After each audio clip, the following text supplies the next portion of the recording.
Hola.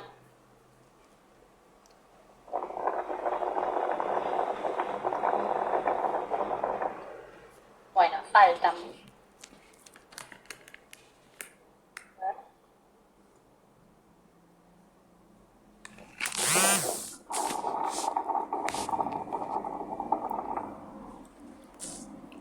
Tenemos un cachito que se terminen de conectar.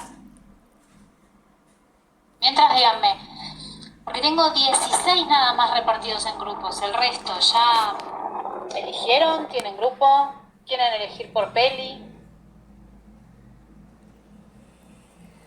Profe, en el grupo de WhatsApp creo que ya están formados los grupos. No sé si estarán Bueno. todos, pero la gran mayoría sí. Ok, ¿hay alguien que ya sepa que no está dentro de ningún grupo? ¿No? Entonces faltan grupos mandarme mails, porque tengo 3 grupos nada más que me llegaron.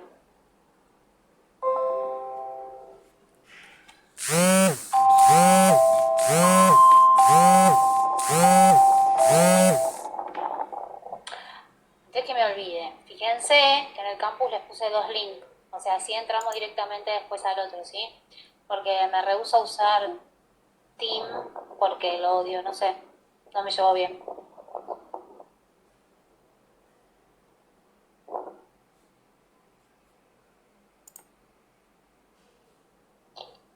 Bueno, 25. Bueno, entonces están todos los grupos armados. Nadie de los que llegaron hasta ahora quedó sin grupo. Nada. Nosotros tenemos grupo, creo que está marcado como grupo 1, pero somos solo 4 personas. A ver, Jessica, te digo si lo tengo acá. No he mandado todavía, no mandamos el mail todavía, porque estábamos esperando a ver si había alguien más que se quería sumar, porque somos solo 4. Bueno. Ahora vamos a preguntar si hay alguien que necesite sumarse a un grupo. Hay un grupo que ya tiene 4.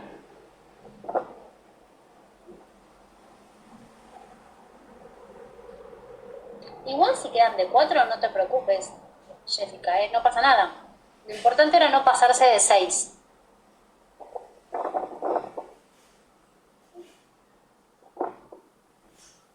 Vale.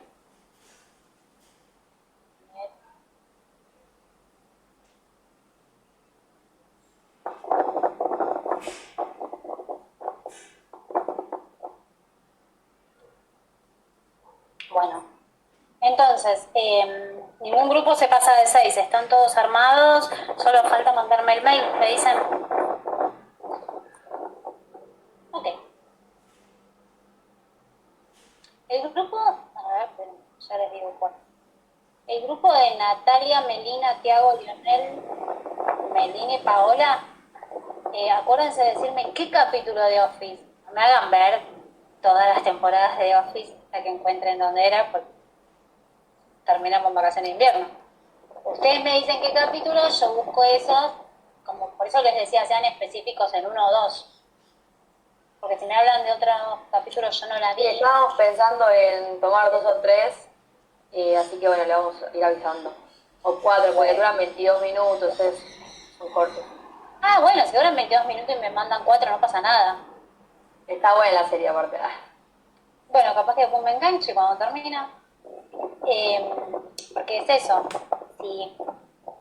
Es como si me dicen, Prian, ay, ¿te acuerdas el capítulo en el que Mónica? Sí, pero si no me vi toda la serie, voy a hablar, ¿no?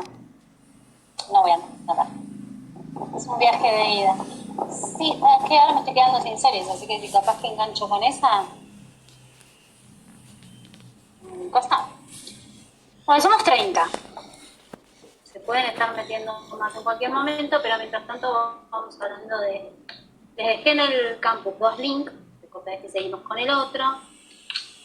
Vamos a hablar de que tenía 3 grupos organizados acá y me dicen que ya todos están en grupo, así que les pido al resto de los grupos que no se olviden de mandarme el mail, y así yo tengo anotado de formados y que eligieron. Después estaba el grupo de María Eugenia, las 2 Malenas, Josefina, Pilar y Jonathan. ¿Decidieron si pasante de moda o el diablo viste a la moda? ¿Qué eligieron? Sí. Bastante. Vamos con Robert. Bueno, listo. Bárbaro. Y voy a pasarles ahora, porque tenía armado, porque todavía les quedaba decidir, dentro de nuestro PPT del día de hoy.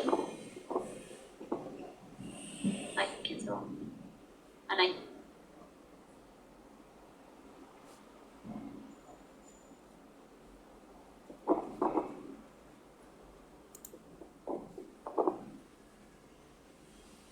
Ahí va.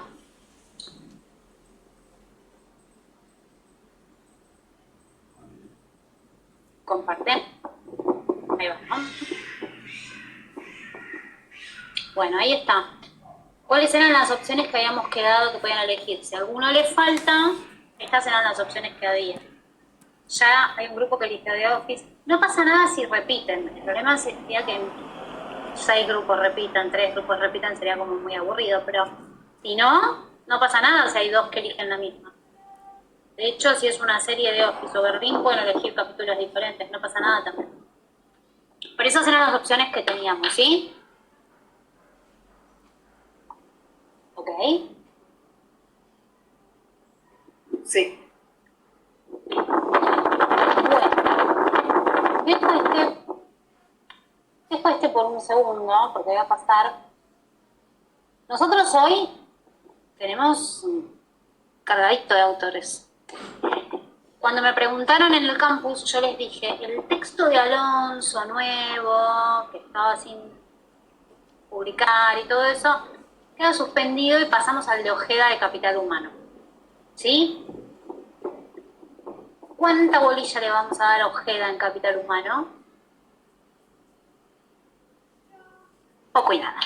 Vamos a verlo muy resumido, porque el concepto más importante de todo el texto de Capital Humano de Ojeda es lo que hablábamos el otro día cuando yo les hablaba de competencias. ¿Se acuerdan cuando el otro día hablábamos de competencias? Que yo les había marcado, que era una parte de aprendizaje, una parte de habilidades, que ustedes lo habían visto en el video de La Casa de Papel. ¿Se acuerdan? Bueno, lo que dice Ojeda con el texto de Capital Humano es que él trata de ponerle ese nombre a lo que él considera que es hoy el concepto más importante de las empresas manageriales.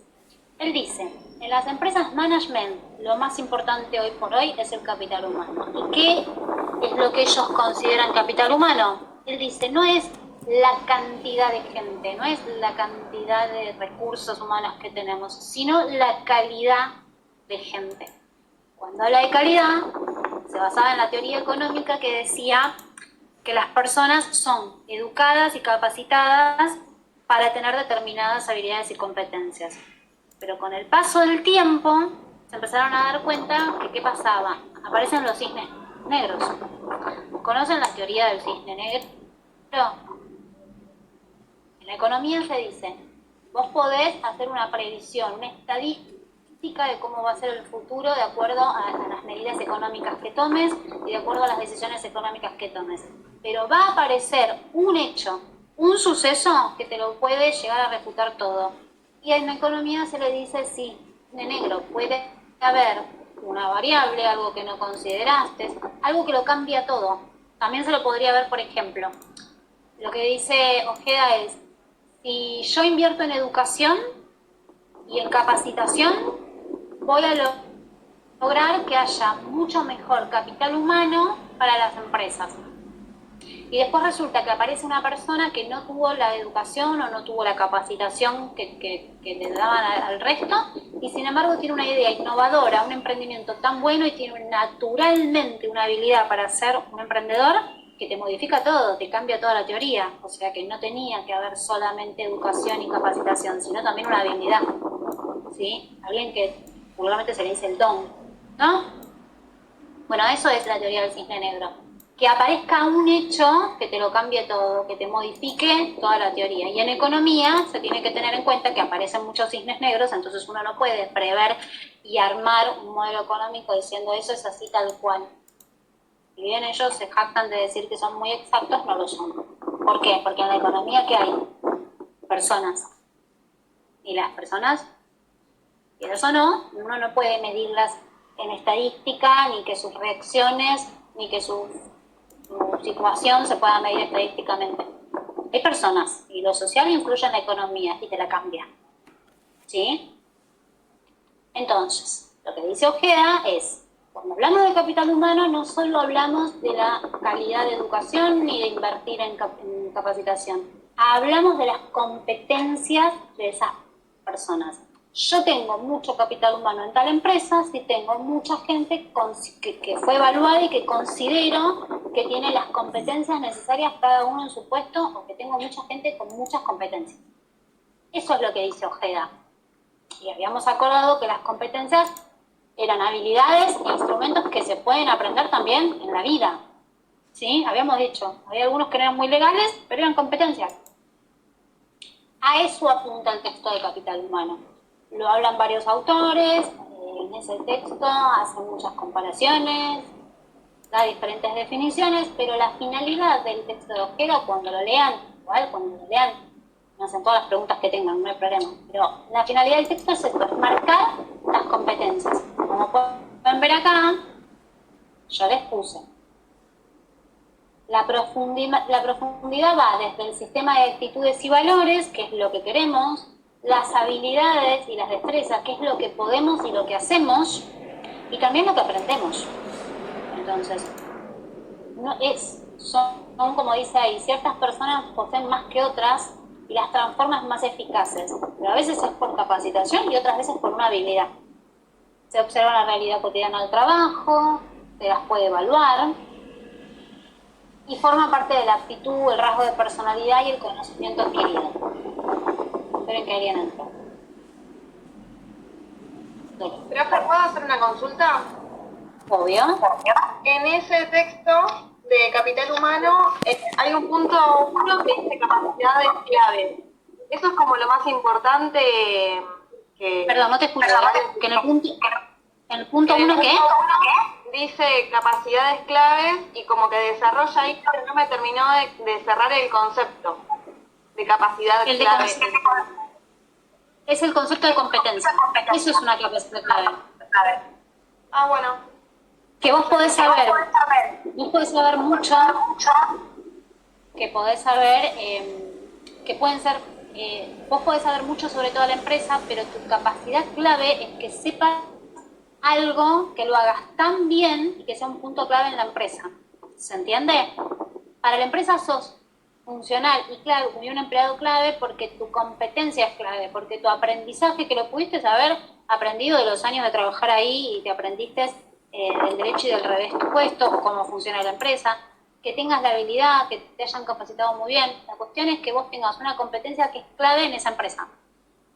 Te hace ser más hábil en esa competencia. Gracias. Te consulto el texto también. Viste que Ojeda arma un cuadro con dos dimensiones, la individual y la organizacional. Sí. ¿Para qué? ¿O nos sirve para algo este esquema de lectura de qué sería? Mira, te lo voy a buscar para que... Sí, en realidad, a ver, te lo voy a buscar para que lo... En especial. Yo creo que él ahí habla más de lo que tiene que ver que vos podés tener una competencia que es individual, la traías vos y es funcional a la organización. Viste que siempre decimos que las competencias son in situ, o sea, funcionan acá y no en otro lugar, pero la realidad es que sí, porque si vos sos muy bueno en algo, yo te cambio de lugar, por ejemplo, ¿no? Vos sos muy bueno en solucionar conflictos, resolver conflictos. Yo te cambio de empresa y la verdad es que en toda empresa va a haber conflictos. Entonces, si sos muy bueno, cambiarán vos cuáles son los conflictos que se pueden presentar. Tendrás que adquirir más habilidades para estar más informado en esa organización. Pero si vos tenés una competencia clave en eso, quiere decir que también lo vas a poder aplicar. O sea, la mejorás, adquirís un poco más, pero también la aplicás. O sea, a partir de esas técnicas de evaluación, puede acá lo tengo en el cuadro. Habilidades claves, desempeño, liderazgo y potencial del individuo y cómo podrían afectar O él evalúa por un lado el individuo y por otro lado la organización. Claro, ahí está. Acá la tengo para darte. Él hace la dimensión individual y dice, bueno, ¿cómo mido las competencias a nivel individual? Entonces, acá estaba lo que decía recién tu compañera, las capacidades claves, que son las competencias críticas y centrales del negocio, las más importantes, las que son tan funcionales a la empresa. ¿Cómo las evalúa él? A nivel individual te dice, haciendo entrevistas, haciendo test psicométricos, pruebas de conocimiento, la evaluación de desempeño, que eso lo vamos a ver después, pero la evaluación de desempeño hay modo de hacerla. Yo superior hago una evaluación sobre vos y doy mi opinión y te pongo puntaje, tus compañeros también lo pueden hacer y vos mismo haces tu propia evaluación de tu puesto. Entonces eso, llegas a una conclusión y haces una medición donde de alguna manera te estamos midiendo las competencias, lo que observa tu jefe, lo que observan tus compañeros y lo que observas vos. ¿Sí? Como midiendo tus resultados. Y también están los focus groups. ¿Saben lo que es un focus group? Recuerden que no los veo cuando estoy compartiendo mucho, no los veo todos. ¿Saben lo que es un focus group? No. Bueno, vamos. Un focus group es algo que se usa muchísimo en marketing. Yo lo que hago en una empresa es armo un equipo, armo un grupo de gente a la que convoco en una mesa y les digo, bueno, a ver, tenemos este problema o tenemos que solucionar este conflicto en la empresa, pero conflicto no del modo de conflicto personal, chicos. Hay un problema en la producción, hay una demora, nos encontramos siempre con un problema entre la producción y la entrega. Y entonces con toda esa gente lo que hago es planteo el problema y a ver qué soluciones me pueden dar, por qué es tan bueno. Porque yo como jefe no estoy sentado en cada puesto. Entonces quizás el de producción me va a decir, ¿sabes cuál es el problema en la demora? Que ustedes lo planearon de tal forma, pero yo cuando produzco tengo que tener en cuenta que este tornillo, bueno, me va a resolver una parte. El de los pedidos me va a decir, bueno, lo que pasa es que ellos se demoran en la entrega, pero está bien, si nosotros, si tenés en cuenta esto, podemos acelerar esto. Entonces, entre todo el equipo se llega a una solución real, con gente que realmente está trabajando todos los días de eso y me va a dar una solución real. No yo, coordinadora que caía en paracaídas porque tenía el título en la mano y me pusieron de jefa y que creo que porque en el libro decía que era así, tiene que ser así.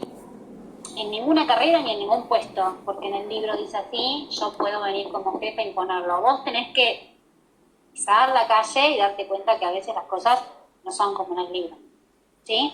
Yo les dije, cuando lleguen los pacientes no va a estar Dorita hablando de la señora acá, le van a tener que encontrar la vuelta para encontrar si es una histeria, si es una neurosis obsesiva, bueno, en todas las carreras pasa lo mismo. Entonces, un focus group es eso. En marketing se convoca, por ejemplo, no sé, si yo voy a vender, el producto que quiero vender es un producto de limpieza de la cocina, modernidad, estamos en el 2024, convoco hombres solteros de tal edad que yo calculo que más o menos limpian su cocina por esa edad y porque son solteros, mujeres que limpian más o menos por la edad que limpian la cocina, personas que por edad, por clase social puedan usar el producto. Se los convoca, te los hace probar el producto y que te digan qué tiene bueno, qué les faltaría, qué les parece, si les parece rendidor, si les gusta. A partir de todo eso se decide el envase y la publicidad. Para eso son los focus group. Te dan soluciones, te dan opiniones y de ahí vos sacás la idea fundamental. ¿Sí? Por eso el focus group es un modo de medir las competencias individuales, porque yo de este modo traigo un problema en la empresa, un problema que me sucede a diario, y ustedes me van a tratar de dar soluciones y yo ahí estoy midiendo las competencias de ustedes. Pueden resolver el conflicto, pueden encontrar la idea, pueden traer soluciones, las estoy midiendo. ¿Sí? Entonces, siguiendo lo que me pregunta Jonathan, Ojeda lo que hace es, bueno, las capacidades claves se pueden medir de esa manera. El desempeño a nivel individual, lo mismo, por el nivel de cumplimiento de objetivos, por las calificaciones que se le da. ¿Cómo les miden el liderazgo a nivel individual? Igual, por entrevistas, por observación. Esto del feedback 360 es esto, que te dé una devolución tus compañeros, tu jefe y los que están por debajo tuyo. Por eso es un feedback 360. Todos dan una devolución sobre vos y de ahí se saca el puntaje o el nivel en el que se te considera tu evaluación de desempeño. Ahora dice Ojeda, bueno, ¿cómo medimos a nivel organización? Las competencias de la organización. Bueno, para medir las competencias de una organización, yo lo que tengo que medir son otras cosas. El clima laboral, la satisfacción de los empleados trabajando ahí, el compromiso que esos empleados tienen con la organización, porque mi nivel de compromiso tiene que ver con el nivel de compromiso de la empresa. ¿Se acuerdan cuando hablamos el otro día de contrato psicológico? Si la empresa cumple conmigo, yo voy a cumplir con la empresa. Entonces, el nivel de compromiso mide la satisfacción que yo tengo con esa empresa. ¿Vamos bien hasta acá? Si no, párenme, ¿eh? Bien, bueno. Entonces, Sí, pero está bien. midiendo la organización. ¿Qué otra cosa podemos medir de una organización? El ajuste de la cultura y la estrategia. Eso es porque la cultura organizacional es muy importante. Cuando ustedes sean psicólogos y quieran dedicarse al área laboral, y vayan a una empresa, te convocan porque te dicen tenemos un problema en el clima, tenemos un problema en recursos humanos o lo que sea, ustedes lo primero que van a observar no puede ver lo que comparto. ¿El resto lo puede ver? Mirá que no estoy compartiendo lo que estoy hablando, Rocío, ¿eh? Estoy hablando del texto de Ojeda, lo que me pregunta Jonathan. Lo que se ve es el concepto de competencia. Pero Elisa tampoco lo puede ver, no sé por qué no lo puede ver. Bueno, hagamos una cosa, chicas, no se preocupen, lo que hacemos es, si quieren después les mando el PowerPoint. No lo hagan circular. Se lo guardan solo ustedes, no cuentan a nadie. Les decía, lo primero que van a evaluar es el clima laboral. ¿Sí? Ustedes van a observar, van a aprender, van a tener entrenado el ojo para observar el clima laboral y ver, ¿hay buena onda o te están actuando la buena onda? O esa buena onda que vos observás que te están actuando es por miedo, porque hay un liderazgo coercitivo y entonces todos están aterrados y te sonríen con la sonrisa dura. Les dijeron antes de llegar, hoy vienen a observarlos y pórtense todos bien. Como las mamás cuando venían a la visita, que te tenían como... te castigaban por las dudas, ¿viste? Bueno, una cosa así. Eso es otro modo de medir. Y después el semillero y cobertura es una forma de medir una organización. ¿Se acuerdan que la semana pasada... Ay, dale con la semana pasada y nos vimos el lunes. A mí me pasó una semana. ¿Se acuerdan que el otro día les dije lo de esas empresas que publicitan, buscamos a los futuros líderes, que contrataban chicos que estén estudiando, los primeros, porque eran el semillero de los futuros líderes, y tu idea en la cabeza es un montón de plantitas a punto de crecer? Bueno, eso es una forma de pedir una empresa. Si una empresa tiene una buena cantidad de chicos que están entrando, que están siendo capacitados, que están trabajando bien, es una buena forma de medir que esa organización tiene un buen capital humano. ¿Se entiende a qué se refiere el cuadro ese de Ojeda? ¿Sí? Bien. Bueno. ¿Qué más? Yo estoy segura que recién entró alguien, pero ahora no lo veo. Bueno. Sí, acá. Alguien quiere unir. Lau. Listo. Bueno, entonces, eso es lo más importante del texto de Ojeda, las competencias, es el concepto fundamental. Lo que habla él en todo este texto es cómo las mide y de qué manera uno puede evaluar las competencias en las personas o en la organización. Pero cuando habla de capital humano, no está hablando de la cantidad de gente que tiene, sino de la calidad de empleados que tiene. ¿Sí? Bien. Y ahora vamos a pasar a otro autor muy famoso de la materia, que participa también en otras materias, como habíamos dicho, primas hermanas de la nuestra,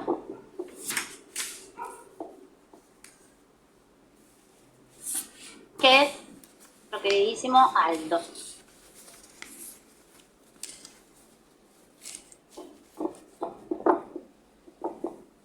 Bueno, Aldo Clemenson. ¿Llegaron a ver algo del video hoy?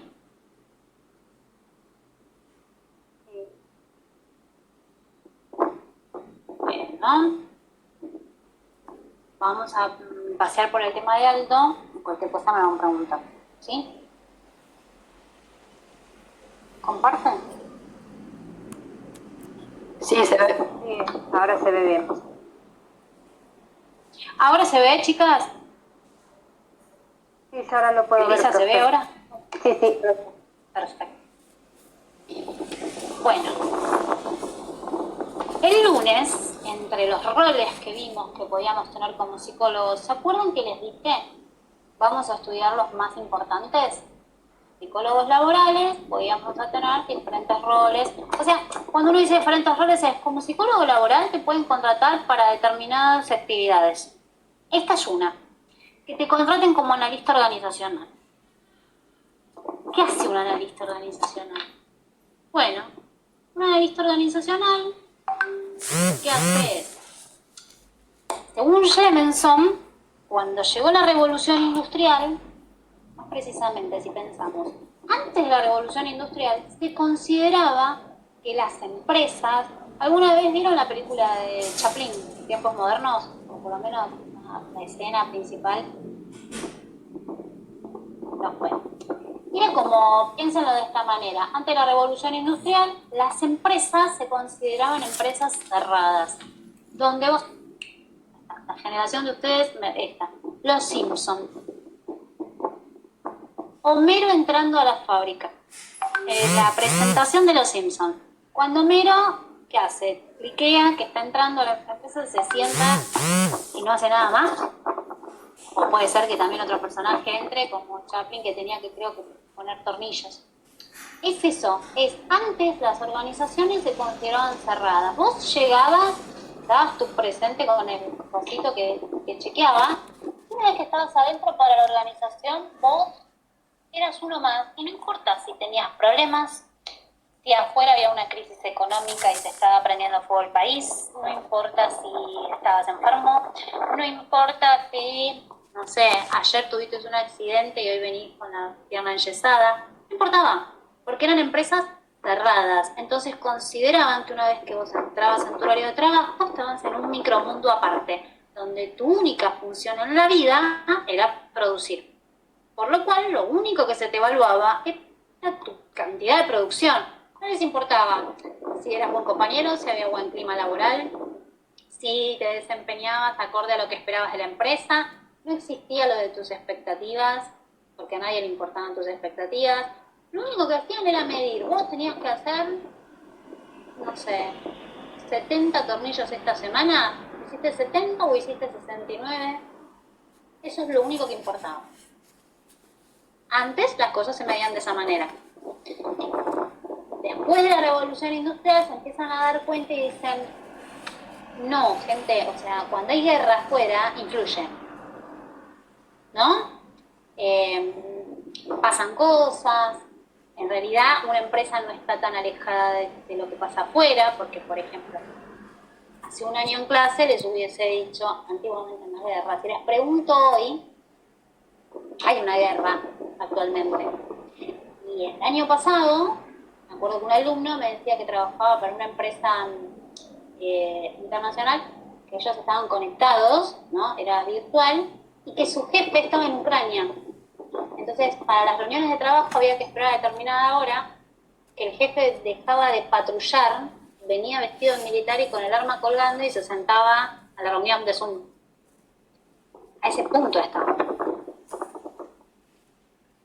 Antiguamente también. Bueno, nosotros antes lo decíamos como no puede ser y ahora pandemia. Es imposible que las empresas no hayan estado atravesadas por lo que pasaba afuera, porque muchas empresas hasta tuvieron que cambiar a qué se dedicaban.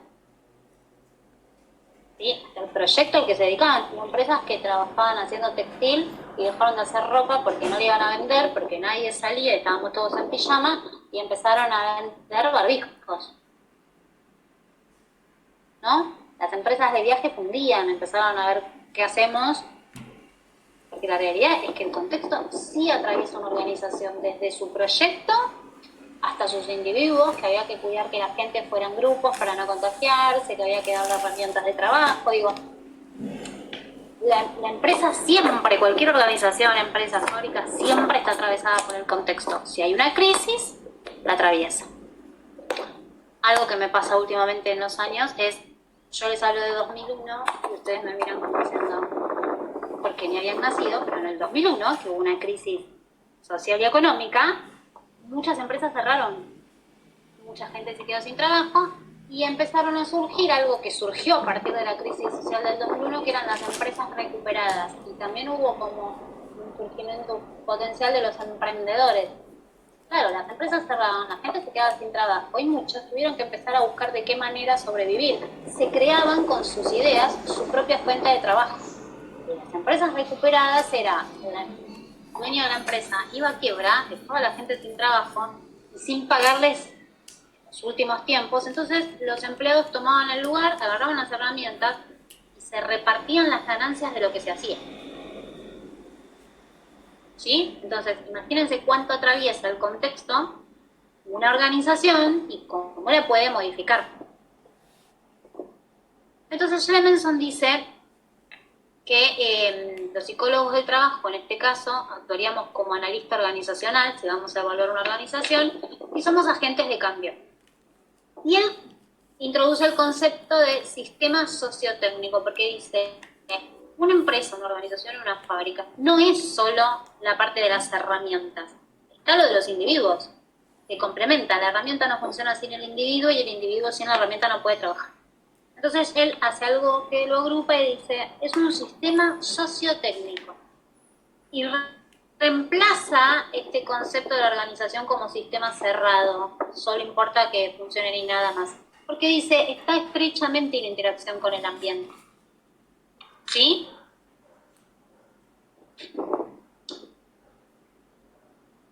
Entonces dice, bueno, es un objeto de estudio, en este caso la organización, que es complejo porque hay muchas variables. ¿Qué variables hay en una organización? Tenemos la organización en sí, que uno podría decir la personalidad de la gente que trabaja, la cultura de la organización, los grupos que se arman, los grupos de trabajo, los roles dentro de ese sistema de la empresa, de ese sistema cultural. Dependiendo de la cultura de la organización, vamos a saber qué tipos de roles hay. La economía, ¿sí? Entonces, lo que dice Clemenson es, bueno, ¿cómo vamos a ir a hacer el trabajo para analizar una organización? Lo tenemos que dividir de alguna manera, hay que organizarlo. Entonces, él lo que hace es, nosotros psicólogos tenemos un rol de analista organizacional y vamos a una empresa a analizar ese tipo de empresa y tratar de ver cuál sería la solución para el problema que tengan. Bueno, ¿qué método usamos? Dividimos a la organización en dimensiones para estudiarla. Es como si yo les dijera a ustedes, bueno, vamos a estudiar la materia completa de psicología del trabajo. ¿Cómo la organizamos? Por práctico, pero también están los teóricos, por autor. Entonces, es como encontrarle la vuelta a cómo la estudiamos. Y Clemenson dijo, una organización se la estudia dividiéndola en dimensiones. ¿Cuáles son las dimensiones más importantes? Entonces, lo que hace él es esto, la divide de esta manera. Él dice, una organización es un sistema sociotécnico integrado, constituido para realizar un proyecto en concreto, con la tendencia a satisfacer la necesidad de sus miembros, o sea, de la empresa, del dueño de la empresa sería en este caso, y de la población. ¿Por qué? Porque mi empresa tiene que estar organizada para vender un servicio, un producto, algo que tiene que ser una necesidad de la gente. O sea, como toda empresa, donde hay una necesidad surge un producto o un servicio. Tiene que haber algo que mi idea cumpla y satisfaga la necesidad de alguien.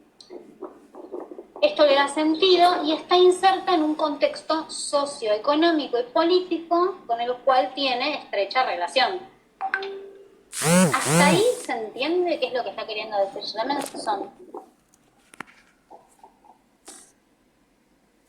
Sí. Tengo una pregunta. Sí. Estas dimensiones, porque en institucional también vimos las dimensiones de Clemenson, eran 7, o sea, suena más o menos parecido, pero tenían como otros nombres. ¿Es lo mismo? Son parecidas, lo que pasa que acá las dividimos en estas 6 que son las más importantes. En institucional las dividen en 7 y vas a encontrar mucho parecido. Pero ojo, no te vayas a confundir los títulos, porque acá es importante que lo digas con estos 6. Pero sí, le vas a encontrar toda la relación porque es el mismo autor. Ok. Ok, gracias. Jonathan, ¿vos también querías decir algo? No, eso que se entendía. Ah, perfecto. Entonces, las 6 dimensiones que dice Levenson son el proyecto en el que se sustenta la organización. ¿Qué es? ¿Para qué está armada? Por ejemplo, ¿cuál es, díganme ustedes, el proyecto de la empresa Habana?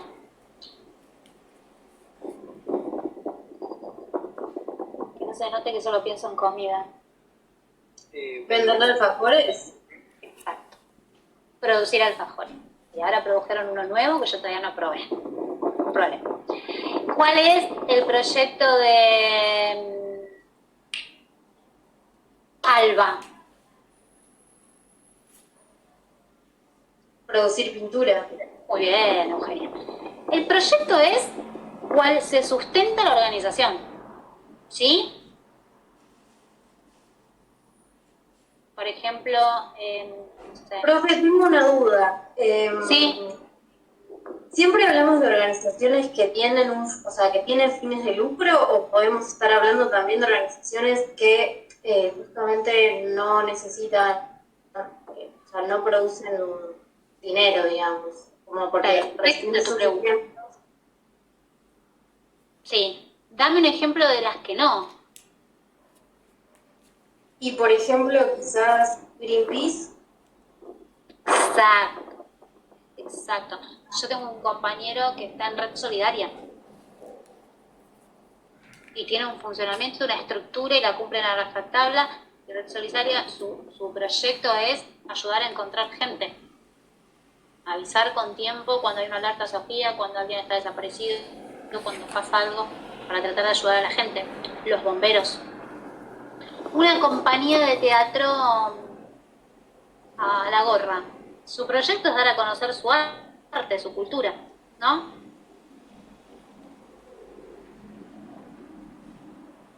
Está perfecta tu pregunta, Euge.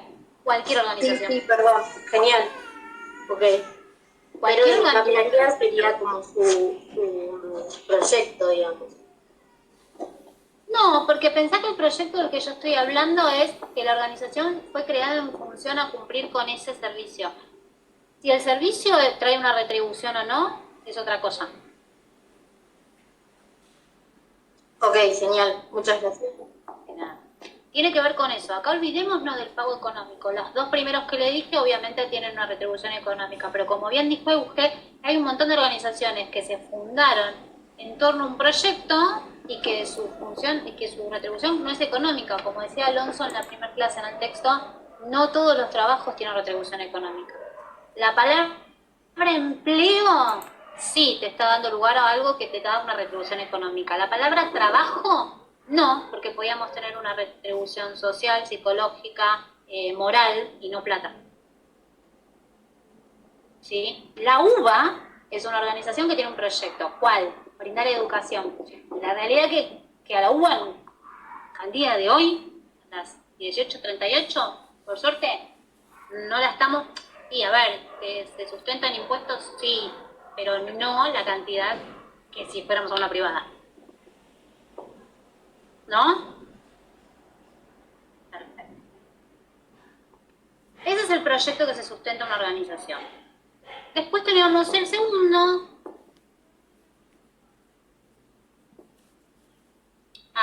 Sí, es importante. El proyecto necesita ser suficientemente explícito y compartido por todos. Ustedes llegan a la organización, ¿no? Empiezan a hablar con la gente, con los empleados. Y no se sorprendan cuando ustedes le pregunten, ¿tú sabés cuál es el proyecto de la organización? Pregunten y digan, ¿cuál es el proyecto de la organización? Y se pueden llegar a encontrar con gente que no lo sepa. Eso ya te está hablando de una organización que no está siendo clara en su proyecto, o por lo menos que la cultura de esa organización no es brindarle tanta información a los empleados.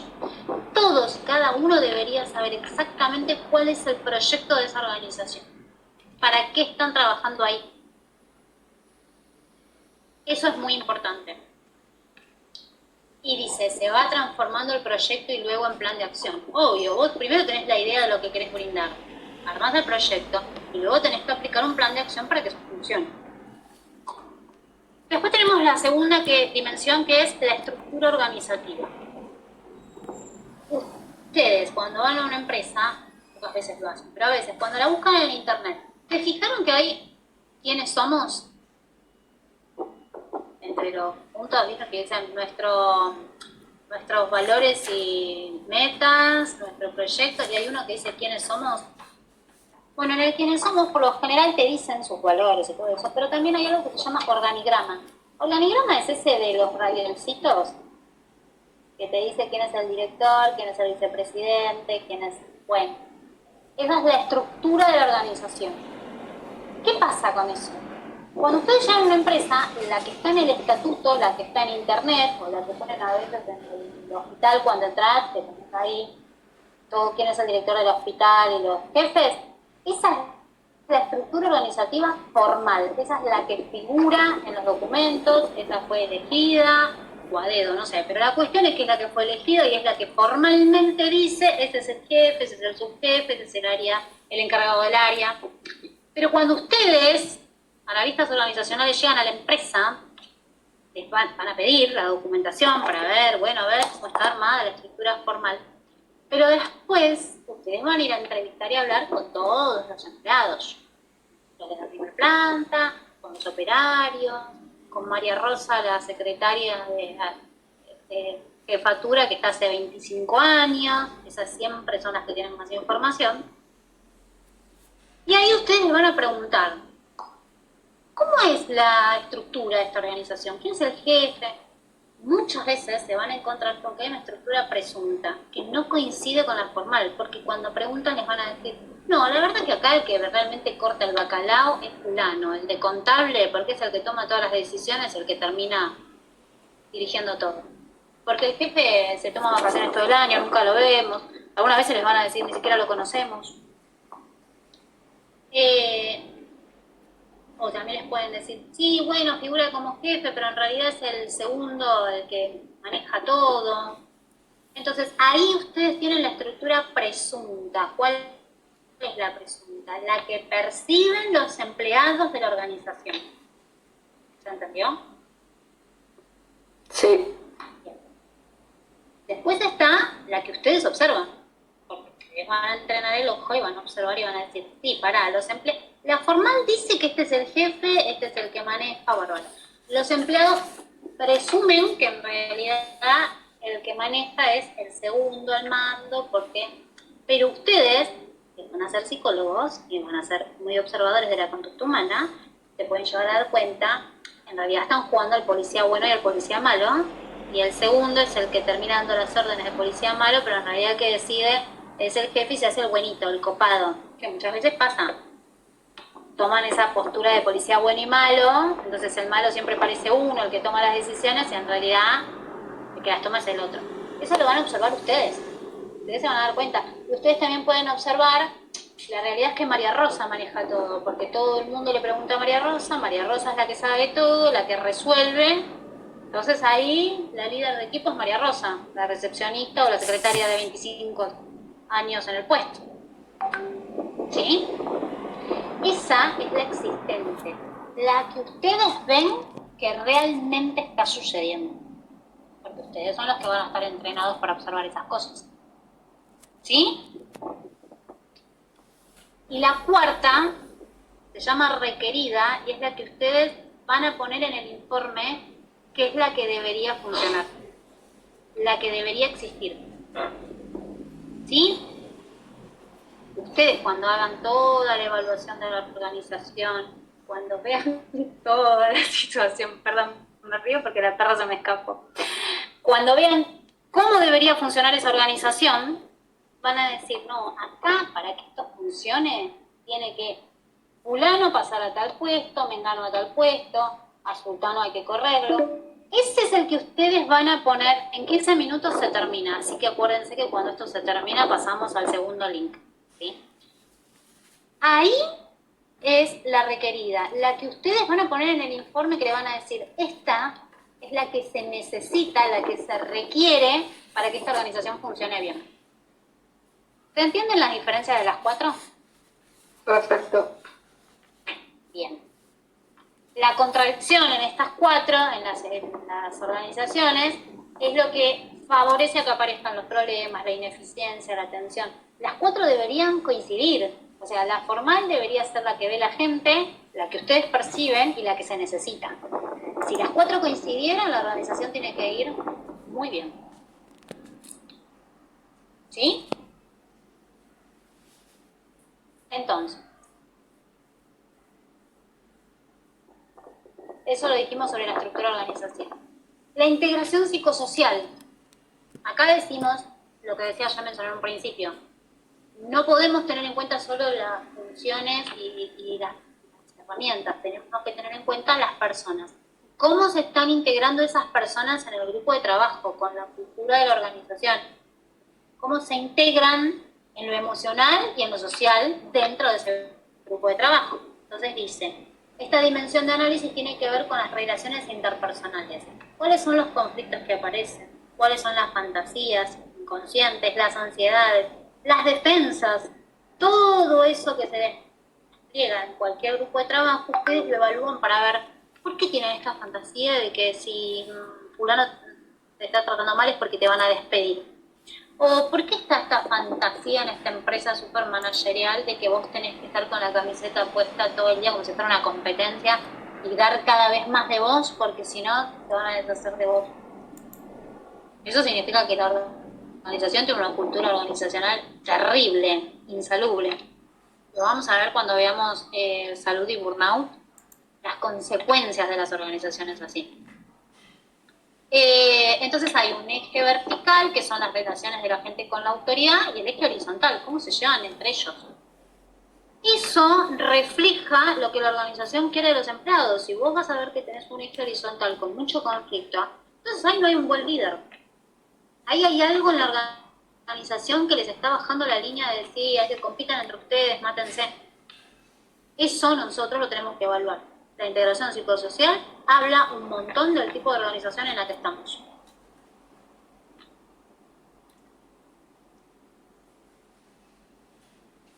Las condiciones de trabajo. Acá hay un montón de cosas a tener en cuenta. Desde que tengan las herramientas, se los capacite como corresponde, porque hay organizaciones que entras, bueno, sí, Susanita te va a contar cómo es el trabajo. Susanita te explica así nomás porque está sin ganas, porque ya está cansada y porque aparte piensa, viene este nuevo y me quiere sacar mi puesto. Entonces vos no tenés toda la capacitación, pero después se te exige como si hubieses tenido un curso de ingreso del Nacional Buenos Aires. Esas son las condiciones de trabajo. ¿Qué condiciones de trabajo? Cuando la pandemia hubo gran conflicto en muchas organizaciones porque no se les brindaba información de cómo íbamos a seguir, de bajo qué condiciones. Entonces a la gente se le provocaba tal nivel de ansiedad que generaba una repercusión a nivel emocional y de salud que era impresionante. Había cada vez más ataques de pánico, cada vez más ataques de ansiedad, porque la gente tenía la ansiedad de que nadie les diera una respuesta. Bueno, ¿cómo nos vamos a ir? ¿Cómo vamos a hacer el trabajo? Eso también habla de un buen liderazgo de organización. No es solamente, ay, no sabes la caja que te da a fin de año tal empresa, sino todo. Esas empresas, las empresas quieren aparecer todas en World to Place, ese listado de... Y la realidad es que muchas pagan. Muchas lo que hacen es, unas semanas, unos días antes de la evaluación de desempeño, adivinen, viene un bono.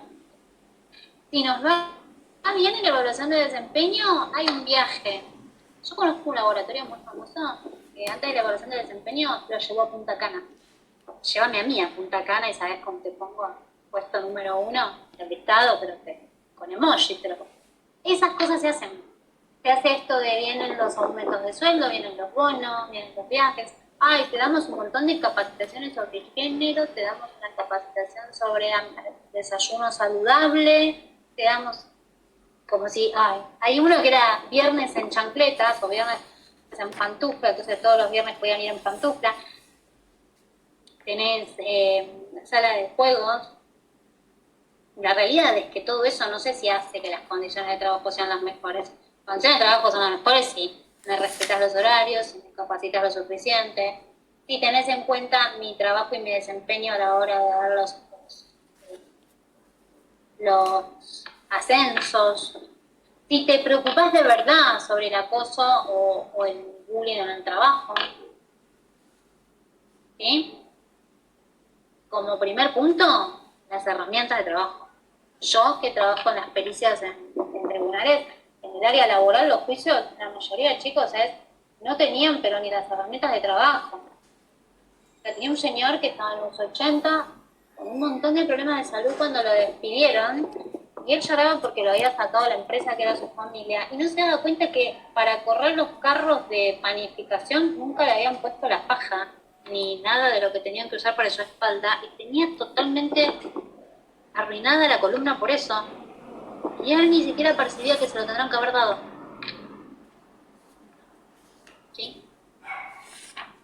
Entonces, está el salario, la tarea, la posibilidad de realización personal, las alternativas del salario, el desarrollo, la oportunidad de participar, el confort, pero también se tienen en cuenta muchas otras cosas. ¿Sí?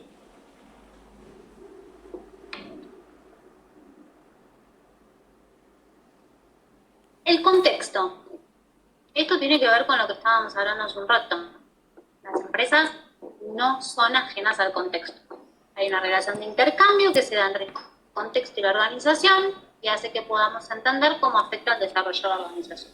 Si estamos en una organización de crisis, va a afectar. Por ejemplo, si hay una crisis económica, ¿que va a vender mi producto? Yo tengo que tener en cuenta que mi producto quizás no se vende porque la gente está sin plata, no porque mi producto... Le voy a exigir a mis empleados vendan más. ¿Y de dónde va a sacar la gente vender más si no hay plata? Por eso empiezan a aparecer las ofertas, como que el marketing, el sector de marketing empieza, o ventas empieza como a decir, bueno, empecemos a poner ofertas, hagamos esto, hagamos el otro. Porque claro, la empresa lo que quiere es, no, me están bajando las ventas, súbanlas. ¿Y de dónde querés que te los invente? ¿No? ¿Cómo hacemos red solidaria para lograr que la gente ayude más al momento de sacar una comunicación? Y eso implica el compromiso social. Y a veces en las crisis socioeconómicas la gente se pone súper solidaria y otras veces, no sé si lo notaron, se ponen súper egoístas y violentos. Porque están tan enojados que violencia. Bueno, todo eso influye. ¿Sí? El contexto es una de las dimensiones a analizar. No puedo analizar una organización en medio de un contexto turbulento y crisógeno que si estamos en Disneylandia. ¿Sí? ¿Qué más? Hasta ahora, ¿se entendieron? ¿Alguna pregunta? ¿Opinión? Se entendía, profe, muy claro. Bien. ¿Algún ejemplo que les haya pasado? Me matan las manitos subiendo la sangre. ¿Algún ejemplo? Bueno, por ejemplo, yo trabajo en el Banco Ciudad, justamente vendemos préstamos, tarjetas, Claro. realizamos ese tipo de productos.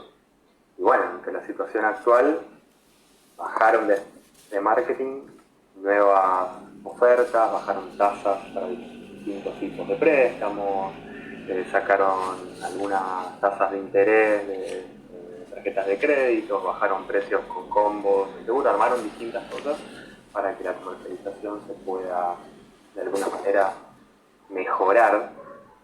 Igual es indudable que el contexto hace que, aunque le pongamos todo, por ahí no se pueda llegar a... ¿Dónde lo sacamos? Entonces Por también ejemplo, ahora lo que hicieron, bajaron los objetivos de ventas y bien. ¿no? de contexto. Vos estás en la parte de ventas, pero ¿alguna vez estuviste, Jonathan, en la parte de cuando viste te reclaman por la tarjeta, por los pagos? Sí. Eso es un calvario, ¿no? En determinadas épocas, por ejemplo esta que la gente... Siempre. El que trabaja ahí, mi cuñada trabaja ahí y me dice, arranca la peor semana de mi vida, después de las vacaciones. Porque ella ya sabe, como le pasa a Jonathan, que se viene catástrofe. Sí, el tema de las tarjetas, como se usan en las vacaciones, es todo un tema. Las se explotan y bueno. Y los psicólogos en pandemia hubo un momento que dijimos, bueno, prepárense. Era como ver venir un malón. Sí, Y fue así. trabajamos hasta los domingos. Sí, fue así. Entonces, depende mucho el contexto del funcionamiento y de lo que sucede en las organizaciones. Es una de las dimensiones que hay que evaluar y mucho. ¿Sí? Bueno, entonces, dice que el análisis organizacional compromete un proceso de cambio entre ambos miembros y nosotros, el punto fundamental de que nosotros somos analistas organizacionales es que tenemos que ser agentes de cambio independientes. Nosotros no podemos tener ningún tipo de vínculo familiar, amistad, quiero quedar bien con la organización. Pero por ustedes mismos se los digo, cuando ustedes nos contratan para hacer esto, lo primero que hacen antes de empezar a evaluar es hacer un compromiso firmado, escrito con quien nos contrata de yo hago todo el proceso y te voy a entregar un resultado, pero vos tenés que hacer algo con ese resultado. ¿Por qué? Porque fíjense, ustedes van y entrevistan a toda la gente expone todas sus emociones, miedos, ansiedades, esperando un cambio. Se hace todo un informe, se entrega al dueño y el dueño dice, bueno, listo, yo pensé que el problema era otro, pero si es este, no me interesa, no hago nada. ¿Qué va a pensar la gente?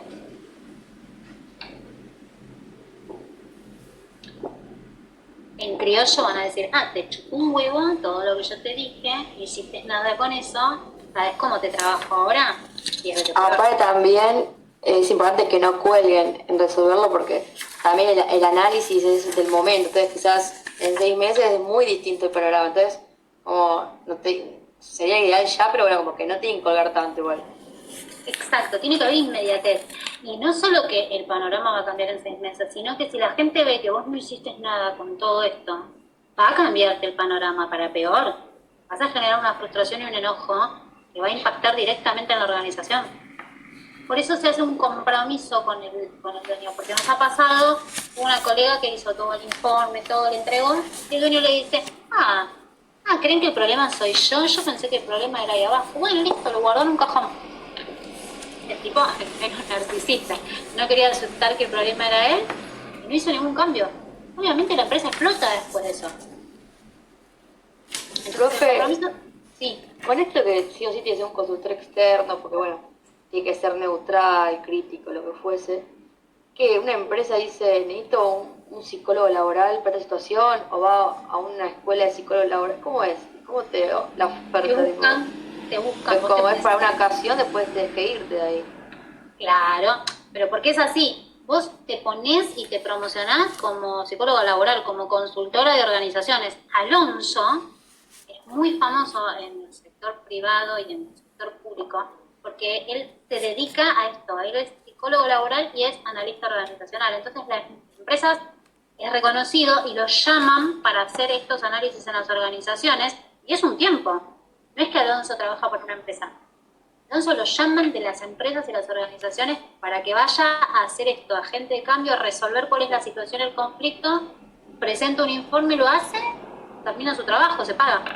Pero medio que tenés que estar al principio con un grupo de otros psicólogos laborales, si no nadie te conoce. Exacto. Está bueno que al principio, sí, o trabajes con un grupo, te vas con algunos para empezar a hacerte promoción en las organizaciones y así esas organizaciones te recomiendan. Es como cuando querés ser psicólogo, o entras en un centro de psicólogos, o si querés empezar solo, tenés que empezar a publicitarte y que tus pacientes te recomienden. Y después te pasa como yo, que le decís a tus pacientes, te pido por favor no me recomiendes más, que no quiero trabajar los domingos. Pero al principio lo pedís. ¿Sí?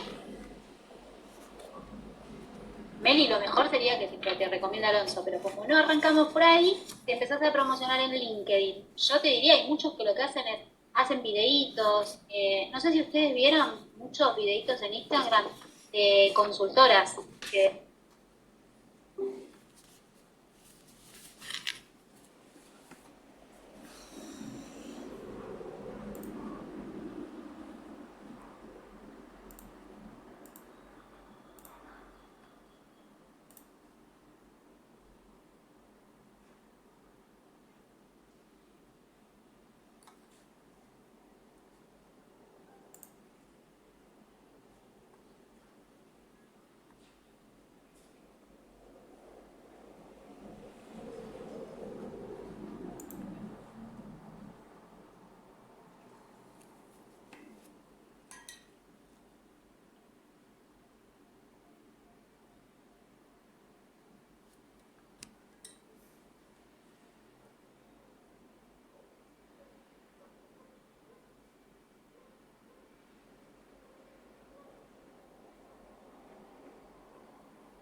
rapidísimo de preguntar.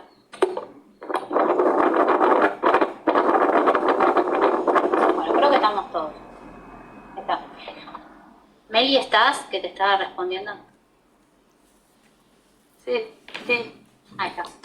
Te decía, no sé si ustedes vieron en Instagram o en LinkedIn, que hay muchos que lo que hacen son videos cortitos publicitando y te dicen, que son una consultora y te dicen, ¿cómo podés mejorar tu desempeño? ¿Cómo podés mejorar la selección de personal de tu organización? Te damos tips para mejorar la comunicación. Bueno, esos son psicólogos laborales que lo que están haciendo es promocionar la venta de servicios. Nosotros podemos ayudarte a mejorar la comunicación, nosotros podemos ayudar a mejorar el rendimiento de tu empresa. Es eso.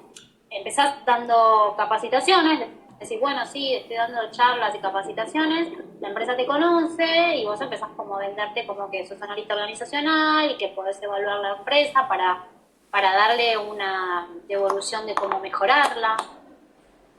¿Entiendes? Sí, sí. ¿Y hoy en día crees que hay mucha demanda hacia psicólogos laborales?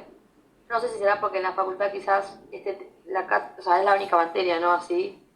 Y bueno, no es, al menos yo no sé mucho todavía, pero como que no sé, siento que quizás no es tan popular, bueno, para ir para las empresas o para los jefes, gerentes, sí lo tienen en cuenta, pero quizás para la población, si lo popular no se conoce tanto el rol del psicólogo laboral. Yo creo que es como todo en las épocas. Por ejemplo, ahora que es una época de un poco de crisis económica, las empresas van a priorizar otras cosas, ¿sí? Pero seguramente va a haber empresas que van a decir, no, yo para mejorar hoy mi empresa, la situación económica, para que mi empresa produzca y venda más, necesito la ayuda de un especialista. Otras empresas quizás no te llamen tanto porque en este momento prioricen otros gastos. Pero, por ejemplo, lo mismo pasa con la terapia.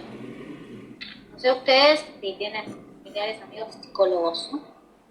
Les deben de decir, hay épocas en las que cae un montón de trabajo. ¿Por qué? Porque la gente prioriza otros gastos. Es algo común. O sea, primero en vacaciones baja un montón la demanda porque la gente se va de vacaciones. Y en otras épocas la gente no le cuesta más pagar una sesión semanal, entonces dicen, bueno, priorizo otras cosas. Entonces, como todo, depende de la época, pero hay épocas en que funcionan muy bien las consultoras, ¿eh? Y aparte, Meli, ten en cuenta que hay empresas que son multinacionales, la realidad económica argentina no los afecta porque tienen más allá, entonces te pueden contratar. Como todo, lo que necesitas es hacerte conocer.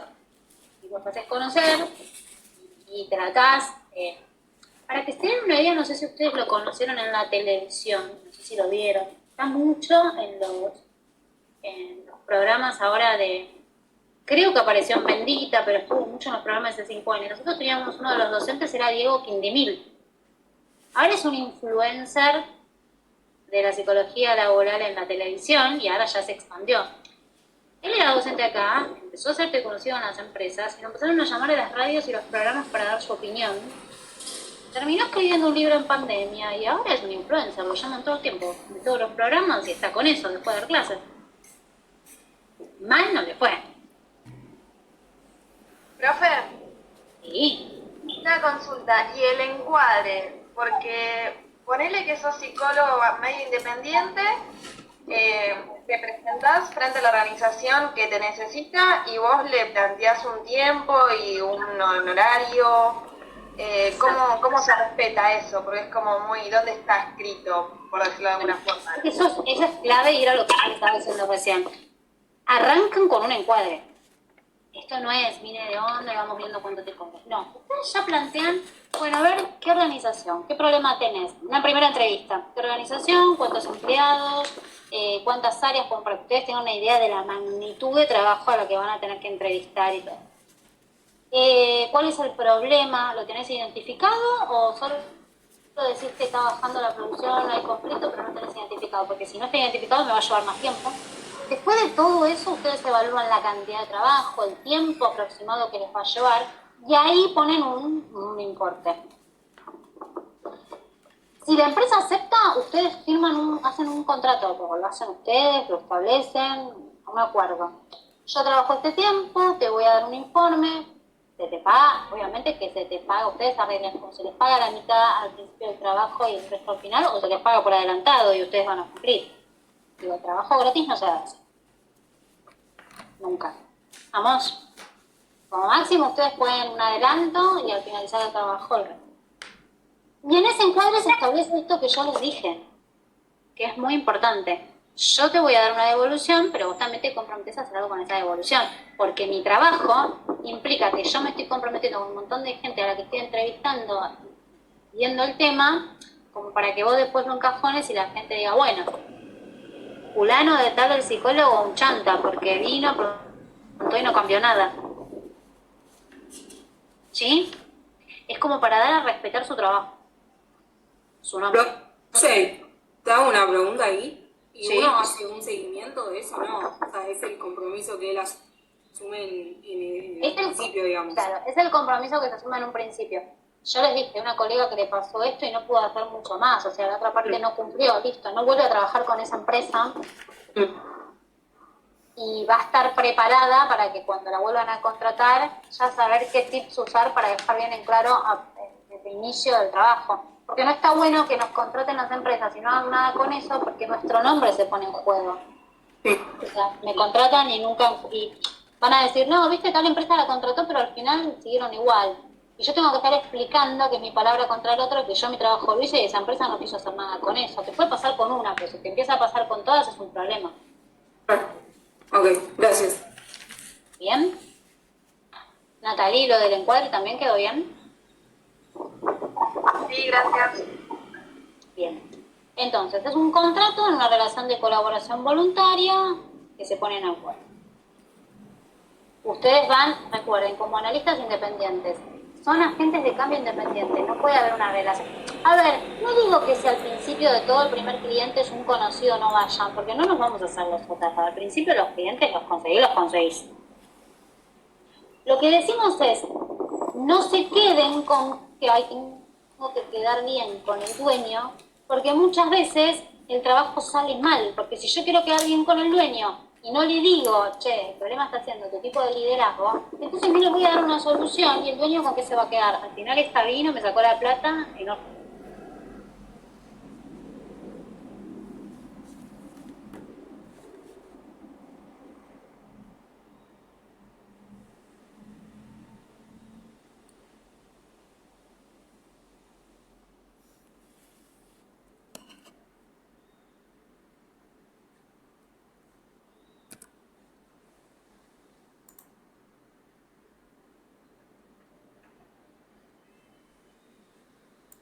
Le dicen la verdad, ¿quién se la va a decir? No vamos a mejorar nada. ¿Qué hago? Le acaricio la cabeza y le digo, ay, pobre Juanita, qué mala es la vida. No va a funcionar. Y a veces las mejores intervenciones son cuando ustedes se le vuelan los patos. ¿Sí? Bueno, entonces ese es el encuadre. Dijimos que entonces el rol del analista organizacional es la independencia y la autonomía, que tiene que haber una relación de colaboración que se establece en un principio, que ustedes tienen que tener un carácter de neutralidad. Yo no le puedo tomar cariño, puede ser re buena persona, muy simpática, puede ser Brad Pitt, pero la realidad es que ustedes están en un rol neutro. Ustedes le tienen que decir cuáles son las causas, las consecuencias de eso.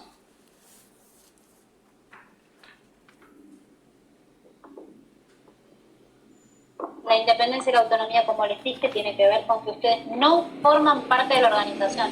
Ustedes no pueden ser empleados de una organización. Por ejemplo, ustedes entran en una organización. Jonathan en un tiempo es nombrado lo pasan a recursos humanos del Banco Ciudad, porque está estudiando psicología, se reciben y dicen, qué bueno, lo pasamos. Jonathan no va a poder hacer un analista organizacional del Banco Ciudad de ninguna sede. Lo que puede hacer Jonathan de recursos humanos es proponer cambios y actividades para mejorar el desempeño, el clima, la actividad y el bienestar de los empleados. Pero no puede ser un analista organizacional porque él es empleado de la organización, entonces no es independiente de la organización. Para actuar de analista organizacional, ustedes tienen que ser independientes de afuera de la organización, ser contratados. ¿Por qué? Porque recuerden que ustedes van a entrevistar a todos, tienen que ver las estructuras. Si ustedes son de la organización, ya están influenciados. Aunque ustedes no se den cuenta, ustedes quieren ser lo más objetivos posibles, y la verdad que fulanito de tal área me cae como el traste, entonces yo voy a poner que es uno de los problemas. ¿Sí?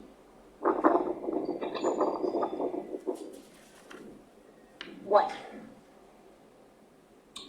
Entonces, ¿cómo son las etapas en el proceso de cambio? Viene el pedido del cliente. Nos dice el problema, lo encaramos, cuál es el conflicto, enfrentamos la crisis y promovemos un nuevo desarrollo. Se hace con entrevistas, empieza con esta relación de consulta, se establece un acuerdo, un plan de trabajo, que es, bueno, vos me dijiste que este es el problema, estas son las cantidades de sectores, la cantidad de empleados, y yo voy a armar un plan de trabajo para esto. Se hace el trabajo de campo, que es este análisis, entrevista, focus group, observación, encuestas. Se analiza toda esa información, se recopila, se analiza esa información, y con esto yo armo una devolución para este cliente de información, y cuáles son las soluciones y las intervenciones posibles. Esa es la evaluación, ese sería la devolución de la información y definición de los cambios. Mi seguimiento un tiempo, un mes, 2 meses, es ver y evaluar si esos cambios se implementaron, evaluar, bueno, cuáles fueron los resultados, mejoró o no mejoró. ¿Había que hacer algún ajuste en el cambio? Implementaron los cambios y el problema se empeoró, entonces yo tengo que reevaluar ahí qué es lo que pasó que no funcionó y qué fue lo que me di mal o en qué me mintieron. Y a partir de ahí, establece algo nuevo. ¿Sí?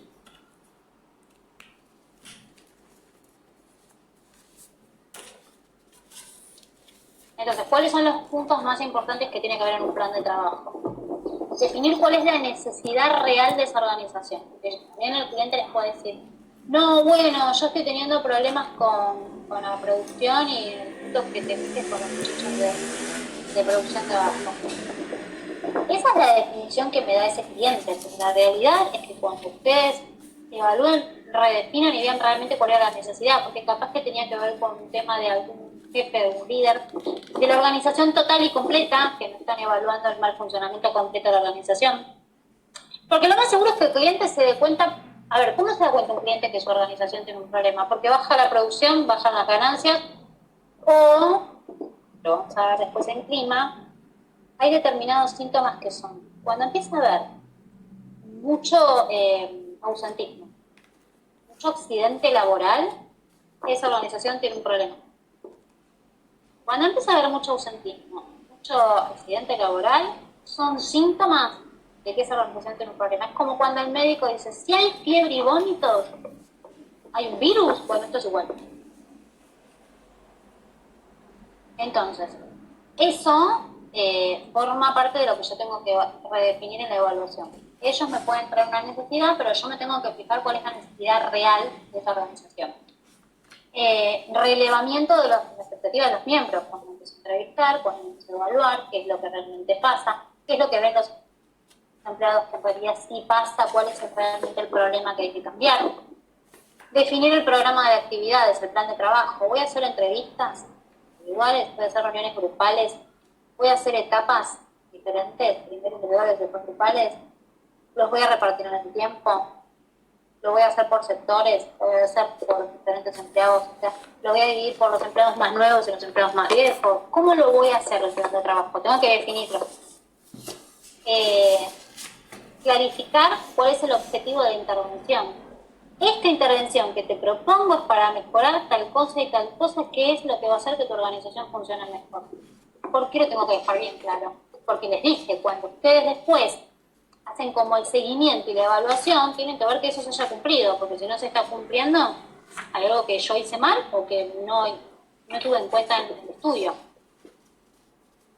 Y, por último, fijar y determinar cuál va a ser la transmisión de los resultados. Si yo estoy haciendo encuestas a todos los empleados, yo estoy haciendo entrevistas, yo estoy haciendo tanto mover el avispero, se tiene que establecer de qué forma esos resultados se le van a informar a los miembros, porque los miembros están esperando, todos los empleados esperan información de toda esta información que cada uno fue volcando. Vos vas a hacer algo con todo lo que te dijimos, lo vas a visibilizar, porque esa es la función principal que los empleados quieren. Si vos venís y me entrevistás, me haces encuestas, me preguntás, yo lo que quiero es que vos visibilices mi problema. Mi problema y mi necesidad es esta. Si no voy a sentir, como les dije antes, digo yo, perdona, te chupa un huevo todo lo que yo te dije.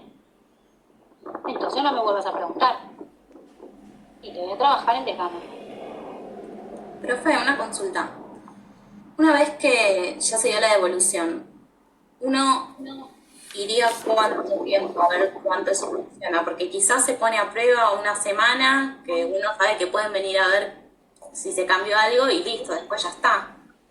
No, el seguimiento, claro, tenés que ver una forma de etapa, que sería, vos podés ir a ver, como también podés acordar que te manden los resultados de producción para ver si mejoraron, los gráficos, ¿entendés? O que acuerdes ir dentro de un mes y hacer unas entrevistas para ver realmente vos y observar. Bueno, yo voy a venir dentro de un mes para ver cómo van, te entrevistas con el dueño y te vas a recorrer y a caminar para ver que realmente no estén atados, castigados y que se estén diciendo sonreís y te miran. ¿Sí? Eso igual, por eso cuando antes lo preguntó a Melina le dije, siempre estaría bueno que ustedes empiecen con algún socio o con alguien que sepa un poco más del área, tipo aprendices, porque son tips que van a aprender como todo, de gente que ya lo hizo y que aprendió que les funciona.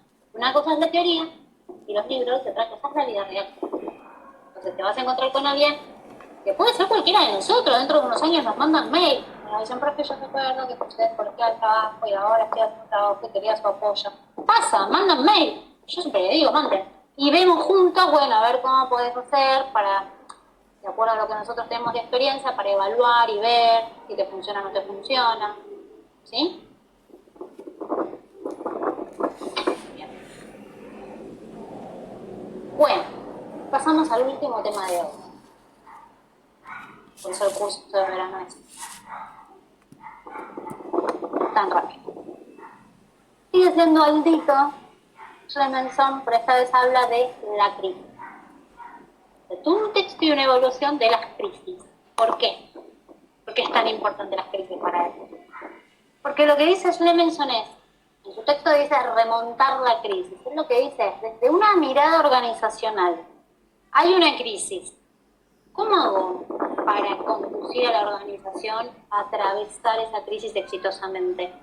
¿Qué hago yo en una organización para que la crisis que está y que no la puedo cambiar, porque no puedo cambiar una crisis en un país, me impacte en la organización pero lo menos posible? Bueno, él lo que hace, él se basó ese texto en la crisis del 2001, pero esto va para cualquier crisis porque el sistema de crisis lamentablemente es el mismo.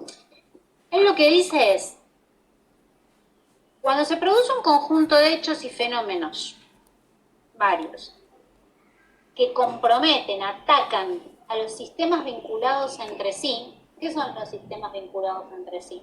Las personas, los grupos que forman esas personas y esos grupos que se vinculan con otros grupos dentro de una organización y esa organización dentro de una sociedad. Traduzcámoslo. Crisis. Impacta y ataca a las personas. Esas personas ven una crisis, afectadas totalmente, van a sus trabajos. Y eso afecta, porque están todas afectadas, a todo el grupo de trabajo dentro de su organización, porque no saben qué va a pasar, porque están todos alterados y con mucha ansiedad. Y en la organización, a su vez, tiene tal nivel de ansiedad y de crisis que no está funcionando bien dentro de una sociedad que está con una crisis socioeconómica. Entonces todo impacta. La gente, el grupo de trabajo, la organización o empresa que no está brindando bien sus servicios porque no sabe qué va a pasar. Esa empresa o sociedad, a su vez, no está afectando a provincia o ciudad donde vive.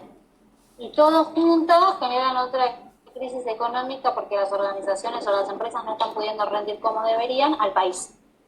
Entonces, ¿ven por qué dicen que es una serie? Porque es un efecto dominó. Y lo mismo de arriba para abajo.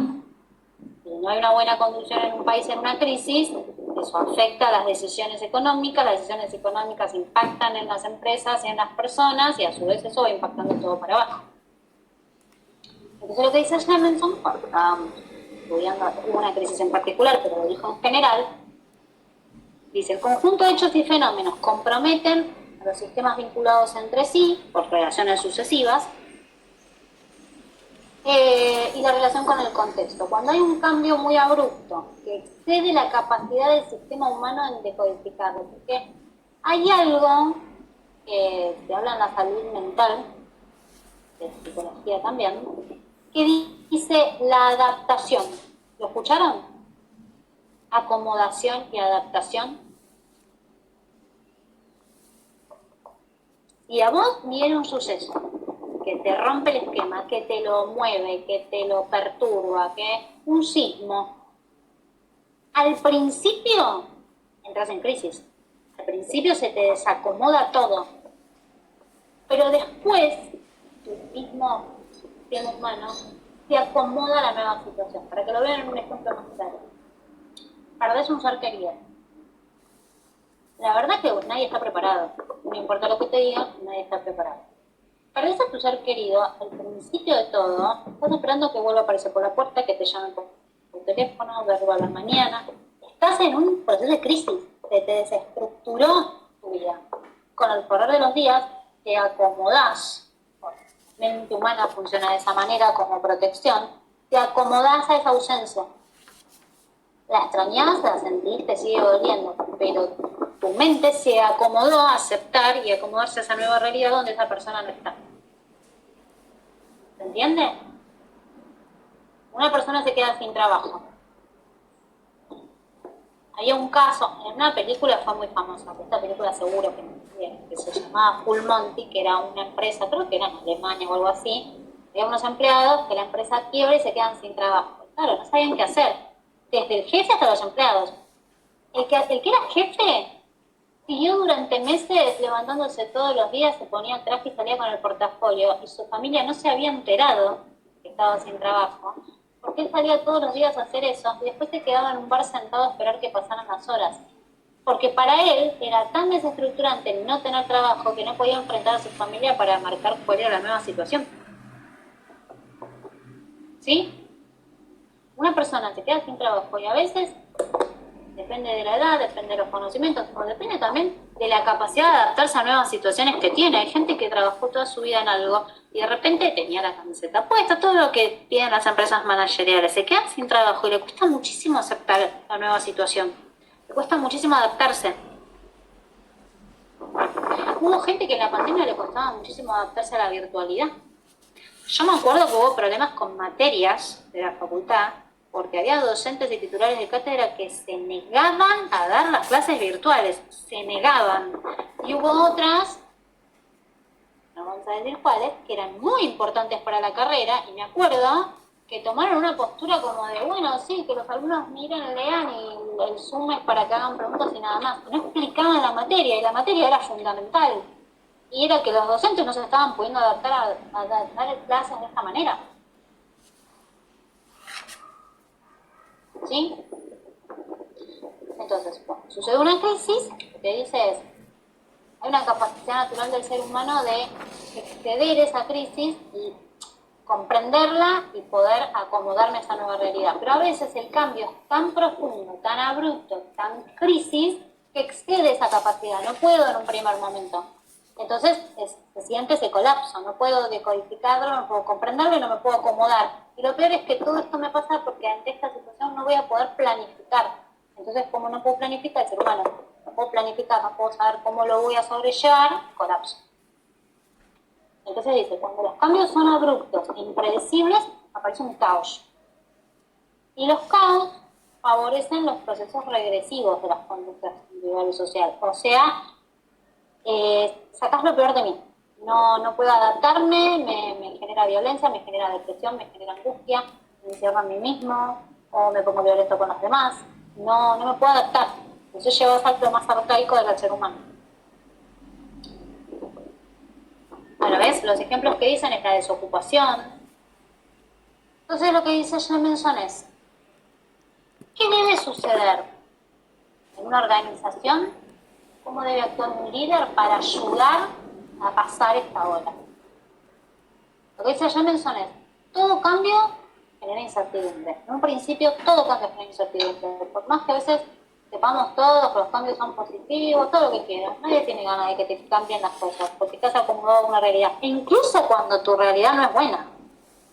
Se le dice zona de confort. A veces uno está en una zona de confort que no es positiva, uno se queja, pero está acostumbrado a quejarse y dejas todo en el mismo lugar. Los cambios son positivos, pero a veces a la gente le cuesta más que a otra. Siempre genera incertidumbre. Entonces dice, las crisis no solo impactan en lo económico y en lo político, sino que son fenómenos complejos e integrales como la sociedad psicosocial. ¿Y esto qué genera? Cuando hay una crisis y hay un cambio y hay una incertidumbre, se genera ansiedad. El factor, el síntoma principal es la ansiedad. Aumenta la ansiedad. Porque a mí me genera ansiedad no saber cómo voy a seguir. Hasta que yo no me acomode y no logre planificar a futuro y pueda decir, bueno, lo que va a pasar es esto, a mí me va a generar ansiedad. Y si yo tengo una organización, un grupo de trabajo, y todos están con mucha ansiedad, no vamos a llegar a buen término. Entonces lo que dice Jameson es, ese es el factor principal que tiene que trabajar un gerente, un líder. Deben tratar de accionar en función de una adaptación creativa. Generar que la gente pueda tener esa adaptación a la situación para que pueda bajar la ansiedad. La función es bajar la ansiedad. Un buen líder de la organización tiene que actuar y tratar de generar que la ansiedad en la gente baje, que se puedan adaptar creativamente a la nueva situación. Por ejemplo, en pandemia. La gente no sabía qué iba a pasar con sus trabajos, muchos líderes no actuaron de acuerdo, pero algunos sí. Entonces hubo organizaciones que decían, bueno, sí, había una crisis, nos vamos a dividir en grupos, van a trabajar desde sus casas, van a trabajar virtualmente, después van a venir. Las fábricas textiles, la gente decía, bueno, listo, acá no se puede vender, ¿qué va a pasar? Y terminaban diciendo, bueno, cambiémonos, vamos a empezar a vender productos que sí ahora la gente pueda consumir. La UBA, un acto histórico que sorprendió, decidió enseguida pasar a dar clases virtuales, cuando históricamente la UBA no existía otra cosa que no fuera lo presencial y todos tirados en el piso y parecía como, ay, qué lindo, las clases sentados en el piso apretados en el calor. Y sin embargo, actuaron rapidísimo y dijeron, las clases siguen y se dan virtual, no vamos a dejar a nadie sin clases. A mí me pareció que reaccionó muy a tiempo y se organizaron rapidísimo, se creó el campus. Podrían haberse tomado un gran tiempo y generaron ansiedad en todos, no saber quiénes íbamos a dar clases, si le íbamos a poder dar, cómo íbamos a hacer. Fueron bastante resolutivos. Bueno, eso pasa con una organización. ¿Sí? El poder generar una adaptación creativa en el grupo que haga que la gente baje su nivel de ansiedad y pueda desempeñarse más adaptado a la nueva realidad. Porque es eso, es una nueva realidad y hay que adaptarse. Y dentro de la medida en lo que yo pueda como líder, lo que tengo que hacer es bajar esos niveles de ansiedad. ¿Sí?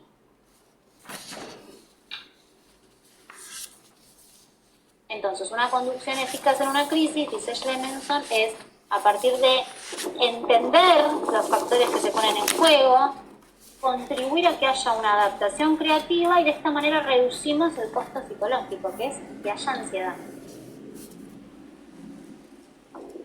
¿Cómo podemos intervenir desde el análisis organizacional? Como analistas organizacionales, ¿cómo intervenimos ante una crisis? Bueno, lo que hay que hacer es, ellos dicen la salida del laboratorio. Claro, en el escritorio en casa, estudiando las teorías de los libros, no. Nunca nada funciona de esa manera. Lo que dice es la salida del campo. Tenés que salir y ver cuál es la situación real. Porque si la ves y la observas bien y empezás a investigar y a preguntar, te vas a dar cuenta también dónde puede estar la solución. Porque en los libros, siempre voy a defender que estudiemos los libros. Pero la realidad es que los libros están creados dentro de las teorías de los libros, están creados dentro de un laboratorio ideal. Pero la realidad va cambiando día a día. Entonces, en nuestras materias no tenemos la misma realidad de Freud y Lacan. Es una realidad. Bueno, en lo económico, en derecho, en un montón de cosas cambia. Entonces lo que dice Jameson es, salgamos, por eso Jameson habla mucho en la psicología institucional, que lo que está marcando es esto, la sociedad, hay que salir y patear la calle y tratar de entender cuál es la crisis, quién la está originando y cómo, dependiendo de la organización que estemos, podemos encontrar una solución. Pero dime cómo es salir realmente. Por ejemplo, en el 2001, que es cuando él basó su estudio, lo que hizo él fue salir y empezar a ver, bueno, a ver, ¿qué está haciendo la gente ahora para sobrevivir? Porque las empresas se están cerrando. Bueno, las que están sosteniéndose, ¿qué hacen? Y ahí es donde él empezó a ver este movimiento que se había creado, que era un boom, lo de las fábricas recuperadas y los emprendedores. Entonces él empezó a decir, bueno, a ver, evaluemos cómo es este funcionamiento de la fábrica recuperada. Bueno, ¿y qué está bien y qué hay que ayudarlos para mejorar, para que realmente funcione? Y llevar esa idea para todas las empresas que estaban funcionando para que esa gente pudiera implementarla y funcionar. Incluso organizaciones que no habían fundido y estaban en crisis dándole opciones. Bueno, mirá, acá no estás teniendo ganancias y para que tu empresa no funda, trata de sociabilizar los ingresos para que la gente te sostenga durante la época de crisis y cuando todo mejore volver a ser la organización que eras. Pero no fundís y no perdés tu empresa. Pero ¿cómo hacía? No sé, se contactaba con la empresa tomada, coordinaba las entrevistas simplemente para ir a conocer, le abrían las puertas. Sí, yo fui también. Yo sé que les parezco re joven, pero no, chicos, nací hace muchísimos años y en el 2001 yo trabajaba, no de psicóloga laboral, pero estaba en un área de la legislatura y me acuerdo que había mucha reunión de vecinos en los conflictos. Nosotros teníamos el trabajo de tratar de ir y ayudar en cuál era la problemática y ver desde lo municipal qué se hacía. Y me acuerdo que me habían llamado porque había, no sé si ustedes lo vieron, porque se terminó de fundir en pandemia, pero estaba el Hotel Bauen.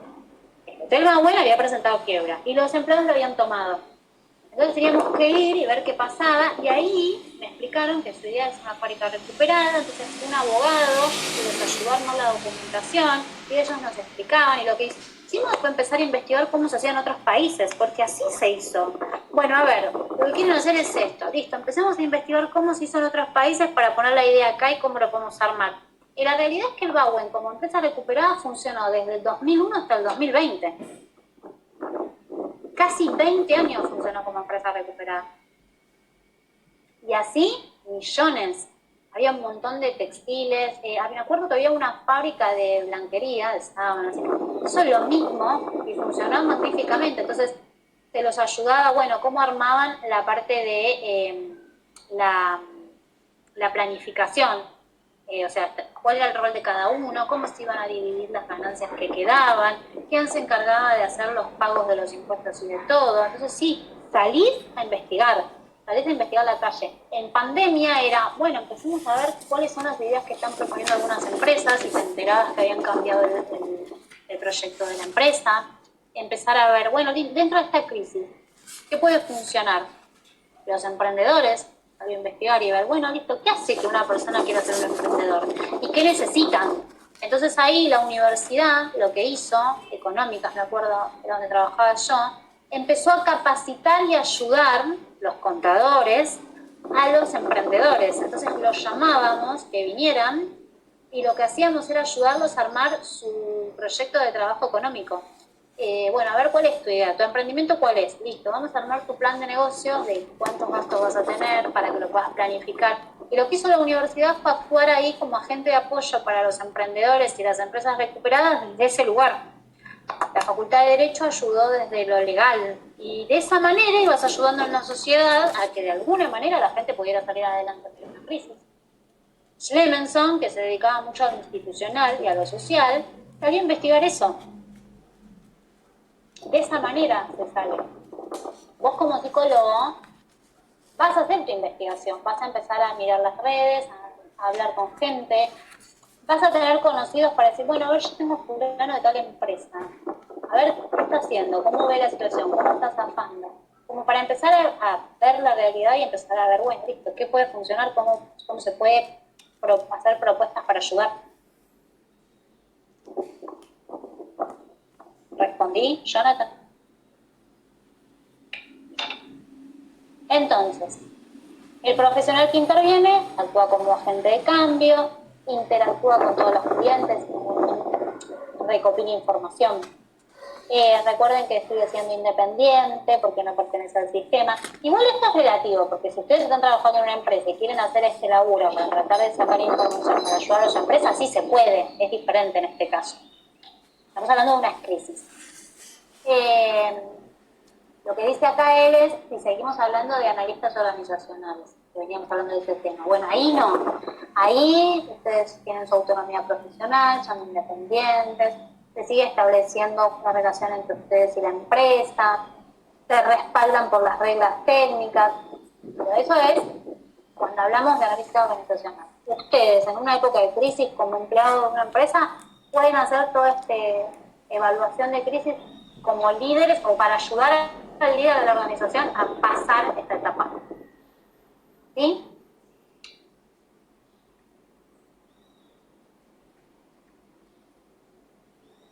¿Dudas? ¿Preguntas? ¿Ejemplos?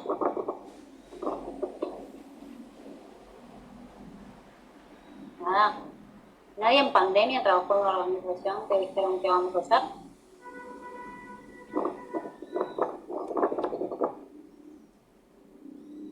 Bueno. ¿Y las materias cómo las cursaban en pandemia? ¿Todas las materias los profesores se pusieron las pilas para explicar o alguno medio como los que dejaron a la buena del señor? Sí, algunos fueron como cursadas libres. Y las materias del primer año, yo me acuerdo. Era como la primera impresión. A eso me refería yo, que me pareció lo grave.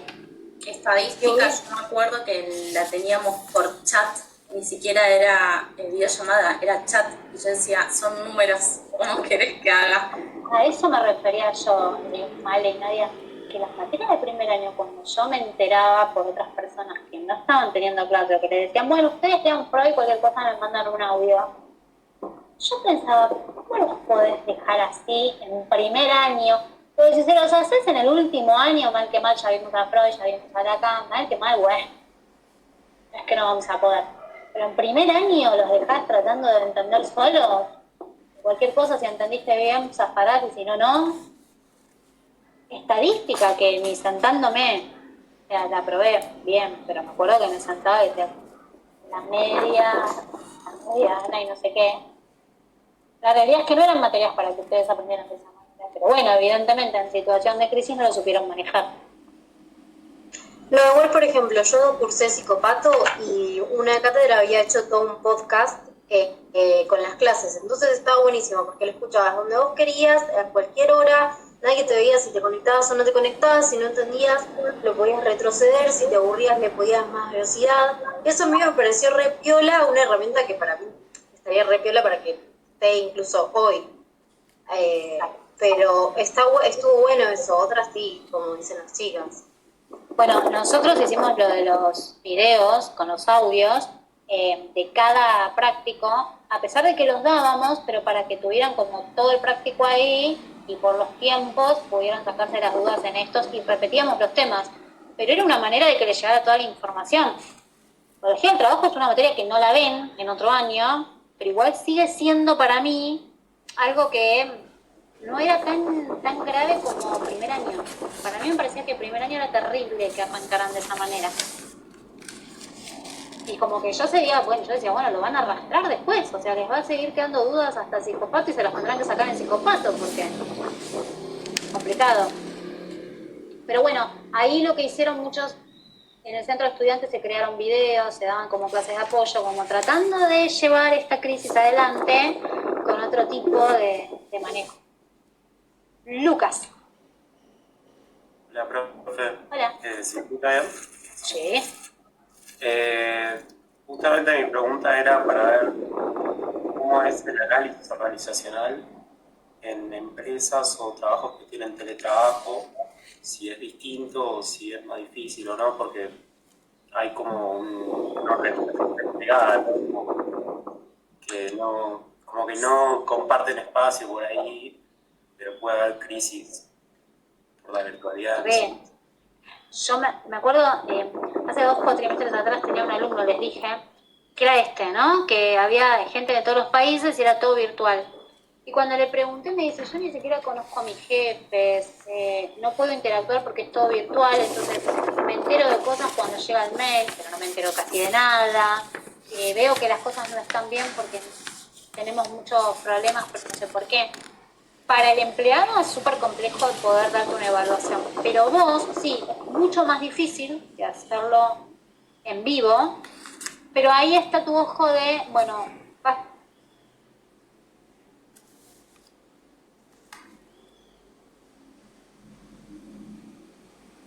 y entrevistarte, vas a tener más trabajo, entrevistarte. Tratar de adivinar cuál es la cultura de la organización, porque al ser desde lo virtual es terrible, porque una cultura implícita hay. Por ejemplo, yo noto que mucho en el rubro IT es como la cultura del individualismo. Cada uno trabaja en su mundo, no se conocen, te pasan los avisos, nunca te tiro un mate, no me conozco ni las caras. Bueno, para mí es muchísimo más difícil tratar de entender cómo se hace un trabajo en equipo y la buena comunicación en esos lugares. Se hace el doble esfuerzo, seguro que ahí hay un conflicto. ¿Cómo trabajan esos equipos que son totalmente equipos de trabajo y ni siquiera están en el mismo lugar? Que desde la virtualidad no sé si estoy conectado todo el tiempo en cámara, porque yo tengo que hacer esto y te mando quizás dentro de 2 horas o 3. Entonces sí, es muchísimo más difícil, pero tenés que organizar desde otra manera. Pero la base es esta.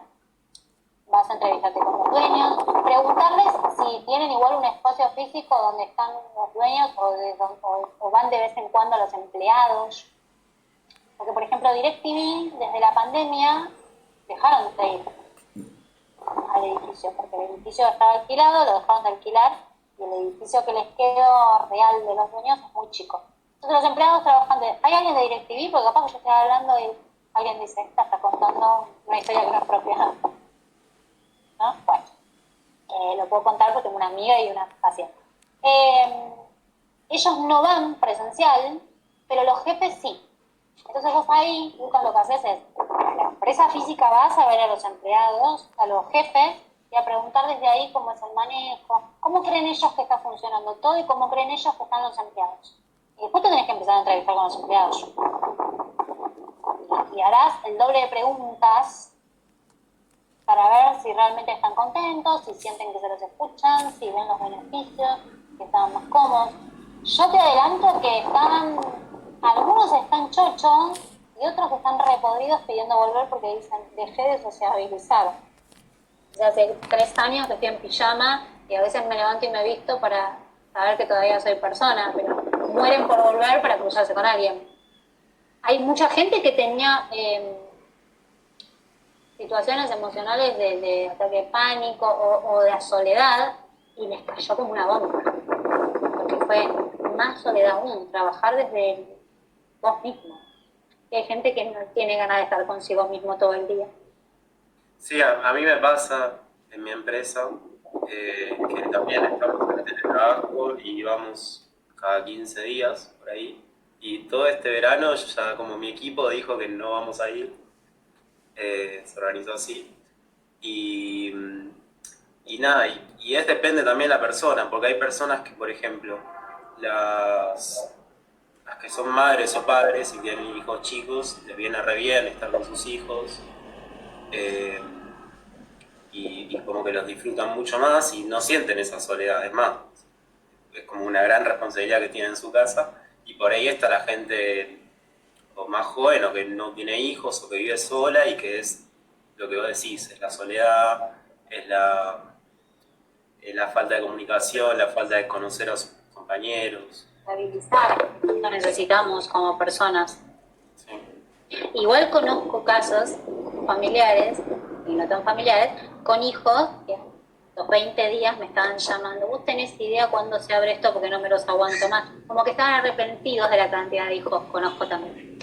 Es como que ahí hubo una cantidad de separaciones impresionantes también, ¿no? Ahí se acordaron que no se llevaban tan bien.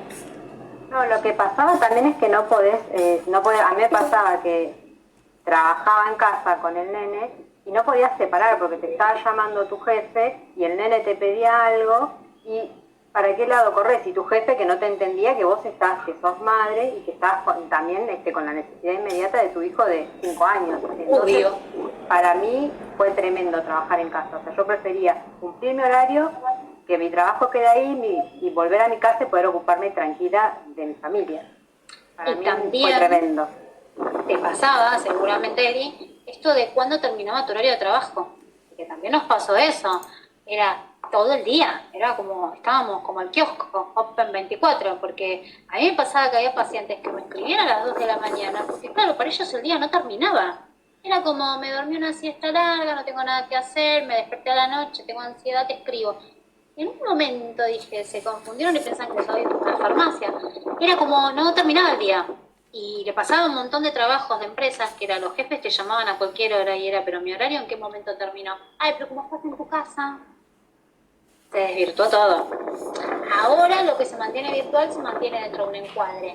Pero en ese momento de crisis era medio como un colapso. Sí, de acuerdo. Bueno, bien, a pesar de que fueron 3 temas seguidos, seguro que vamos bien. Igual, tienen todo el fin de semana para sacarse dudas, me mandan mails, me preguntan. ¿Sí? Bueno, la idea es que yo, algo me dijo, ¿no? La idea es que yo puse estos links como para que queden ya directamente para todas las semanas, o sea que volveríamos a entrar a estos dos. Y les pido, no se olviden, los que nos faltan, los grupos de avisar, me mandan un mail con la peli. Ah, y había un grupo, esperen que lo tengo que abrir, uno de los grupos que me puso todo el grupo armado, pero no me puso que eligieron. Eso también, ahora les digo, pero bueno, acuérdense. Todavía no hemos elegido, por eso estamos viendo. Ah, bueno, eso, bueno, elijan las opciones. Profe, nosotros al final terminamos eligiendo pasante de moda. No te avisamos todavía, pero ahora te aviso. Bueno, ¿me mandan un mail? Sí, dale. Entonces, me mandan los que faltan, mandan ustedes el grupo de Euge, que eligen pasante de moda. Les recomiendo, si pueden, tienen tiempo y ganas, mírensela, porque así a medida que vamos viendo los temas, pueden ir preguntando, porque capaz que les parece, ¿se puede relacionar con esto? Capaz sí, y lo hablamos. Y aparte les sirve a todos como para tener de ejemplo. ¿Sí?